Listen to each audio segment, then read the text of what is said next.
Hey class, I wanted to work through the problems we did in section 2.2. I know the class goes pretty fast. I know there's a lot of detail. These problems are long. I want to make sure you have it if you want to go back and watch anything we did in this particular section. So we've got this linear programming. Now remember, the steps are all pretty the same. It's just there's a lot that goes on here. So the first thing I want to do is to figure out my variables. And so what I taught you to do, even maybe before you read the whole thing, go to the question. The question is how many kinds of each bird bath should be produced? Those are my variables, okay? So how many kinds of each bird bath? Well, how many kinds of bird baths are there? There is fancy glazed and simple unglazed. So I'm glazed and unglazed are my two bird baths. So I'm going to let that be my variables. So I'm going to define my variables as, so let G equals the number of glazed and U equal the number of unglazed, okay? So I get that just by looking at the question. Now for consistency, since I listed G and then U, every time you see me list this, G comes first, U comes second. So G is on my x-axis, U is on my y-axis. So every time you see me list an equation, G will come first and U will come second, okay? Now they're asking me in the course of that problem to maximize the profit. So I'm being asked to take the profit and optimize it with a maximization. So what is my profit? Well, my profit is I will make $10 on an unglazed and $40 on a glaze. So my profit is going to be, now remember I decided I would always list G first and U second. So I make $40 on a glazed and I make $10 on an unglazed. I now have my variables and my objective function. So my objective function is profit equal 40G plus 10U. So remember I have this is G and this is U. And I make a table just to figure out what all the other constraints are. So all the other numbers are constraints. I've got two kinds of constraints. I've got time on the pottery wheel and time in the kiln. Those are the two restrictions that I have. So it tells me that the pottery wheel is available for at most 8 hours per day. So that means I can never use it for more than 8 hours a day. The kiln can only be used for 25 hours a day. There's 6 of them, so 25 hours a day. And then I look and say, okay, well, how does that affect the number of different bird baths? So the unglazed bird bath has 1/2 hour on the wheel, so 1/2 for the unglazed on the wheel, and it has 1 hour in the kiln, so the unglazed has 1 hour in the kiln, and the glaze has 1 hour on the wheel, so there's 1 for that, and 5 hours in the kiln, okay? So you can see here that 5 times the number of glaze plus 1 times the unglazed, that's going to give me the hours of the kiln, and that's less than 25. So I've used everything except for one piece of information. I have a standing order for 5 unglazed every day. So unglazed goes with U. So it means I must make at least 5 every day unglazed. So what that means is the number of unglazed has to be greater than or equal to 5. Okay, so these are my constraints. Now normally I've got glazed and unglazed. Normally I would say that both of those numbers have to be positive because I can only make a positive number of bird baths.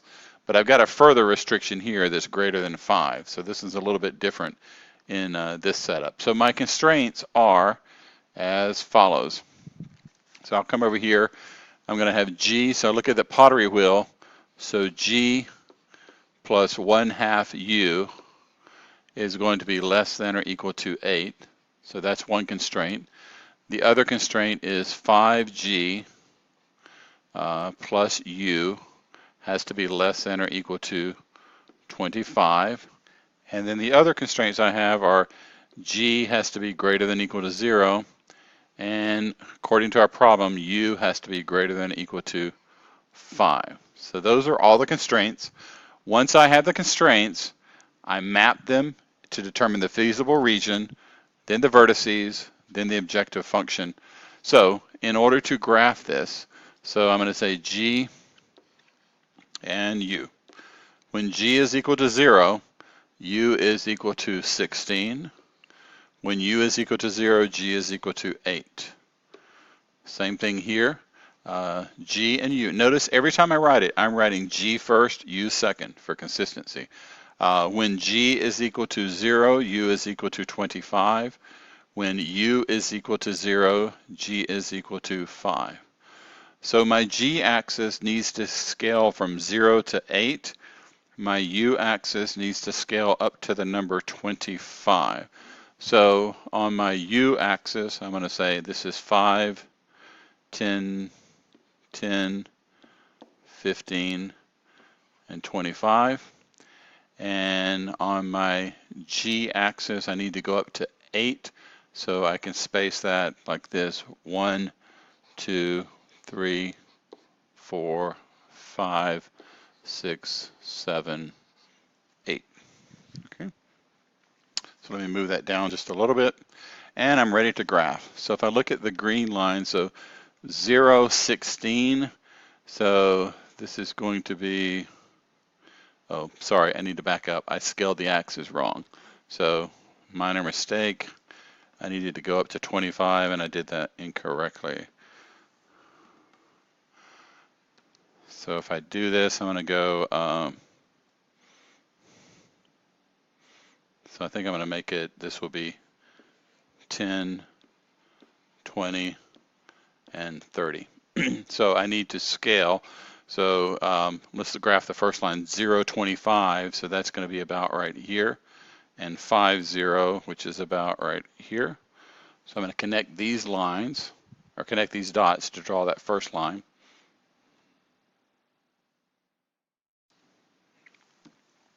Now with this less than that you see right here, I'm shading below the red line. Now let's go to the green line. For the green line, I need 0, 16. So if this is 10, and that's going to be, so 15 is there. So 2, 4, so somewhere right here, 0, 16, and 8, 0 is over here. So now I draw that line. So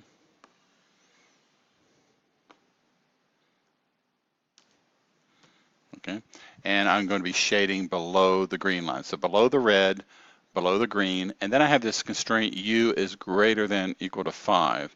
So that tells me that right here, I'm going to have a line, and let me undo that so I can draw it a little bit more accurately. So at 5,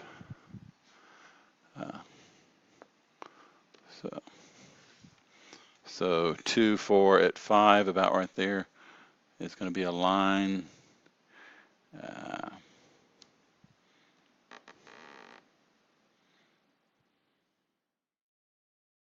Somewhere in this area. So I'm shading, and I lost my green line, so let me draw that back. Sorry about that. So my green line went from here to 8, 0, which is right there. So below the red, below the green, above the black. So my feasible region is all right here, okay? So if I look at the vertices, I've got 1, 2, 3, 4 vertices, okay? And I can identify a few of them right off the bat. So the first one is right here. This is the point 0, 5 on that black line. So my vertices are 0, 5. And then I'll come up and there's another one at 0, 16. And then if I come over to where the red line and the black line intersect, the red and the black intersect where U is equal to 5. So if U is equal to 5, then G is going to be equal to 4. So that is the point 4, 5. And then the next thing I need to figure out is where the red line and the green line intersect. So the intersection of the red line and the green line. So the red line and the green line, a couple ways of doing that. So I've got G plus, let me back up. For consistency, let's just say I've got G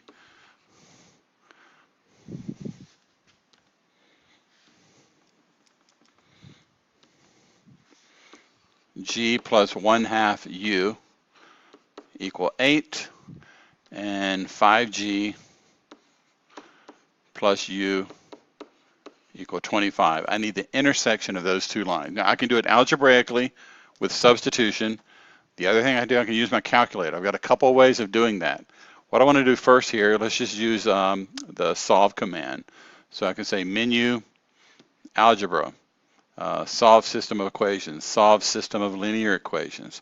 So in this case, I've got a linear equation, and my variables are G and U. It's a 2x2 system.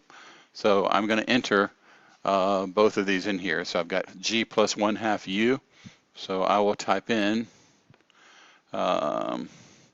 G plus 1/2 times U, and that is, I'm having trouble seeing my equal on the calculator at my screen. So,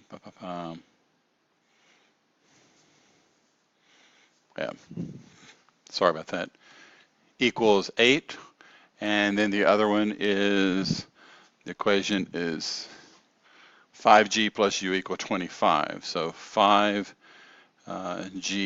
plus U equals 25. Solve that, and I have an error message. So yeah, so I typed it wrong. I had ends. Let me back up. So sorry about that. Let's go back to this. And if I go back in here, I don't know how I got that N there. I should have been getting a U. So a U, and then here, same thing, a U. So